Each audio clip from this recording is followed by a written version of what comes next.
આપણને જ્યારે ઉત્પન્ન કરે છે, તમે કલ્પના તો કરો સાહેબ, બાળકનો જન્મ થાય અને નાભી એને છૂટું પડે તો રાય ન થાય કરે, એટલે માં તે મને છૂટો કરી દીધો.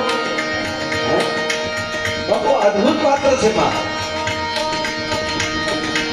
એટલે જ કોઈએ કીધું છે ને કે તમે તમારી બુદ્ધિથી તમે ગમે એવડી કલ્પના અથવા તો ગમે એવડું સર્જન કરી શકો, પણ વિજ્ઞાનના બાપની તાકાત નથી એ માનું સર્જન કરી શકે.